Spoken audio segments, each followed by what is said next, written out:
India మళ్ళీ ఒకసారి international headlines లో కనిపిస్తుంది. దానికి కారణం ఇంటర్నేషనల్ మానిటరీ ఫండ్స్ రిలీజ్ చేసిన రిపోర్ట్స్.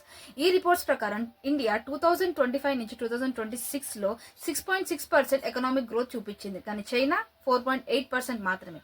ఇది ఇండియాని ఎలా ఇంపాక్ట్ చేస్తుందో లెట్స్ సీ. IMF రీసెంట్ గా రిలీజ్ చేసిన వరల్డ్ ఎకనామిక్ అవుట్లుక్ ప్రకారం ఇండియన్ ఎకానమీ 6.4 నుంచి 6.6 కి ఇంక్రీజ్ చేశారు.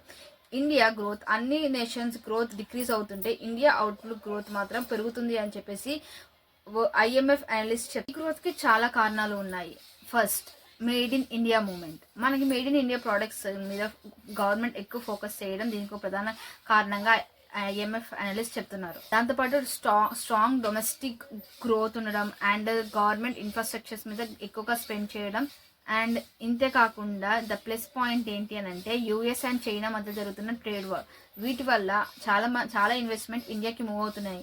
ఇంటర్నేషనల్ మానిటరీ ఫండ్ రిలీజ్ చేసిన రిపోర్ట్స్ పెరిగితే దానివల్ల మనకి యూజ్ ఏంటి అని అంటే ఇన్వెస్ట్మెంట్స్ మన ఇండియాకి మూవ్ అవుతాయి అండ్ జాబ్స్ పెరగొచ్చు అండ్ రూపీ వాల్యూ స్టేబుల్ అవుతుంది, ఇన్ఫ్లేషన్ స్లైట్లీ కంట్రోల్ అవుతుంది. అండ్ ఈ growth forecast just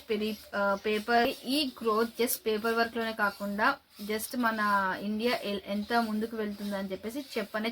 so guys, IMF reports మనకి ఒక చిన్న హోప్ ఇస్తుంది. ఏంటి అంటే డార్క్ ఫేస్ ఉన్న వరల్డ్ లో ఇండియా ఒక బ్రైట్ గా నించుంటుంది అని. సో మీరు ఏమంటారు? ప్రౌడ్ గా ఫీల్ అవుతున్నారా?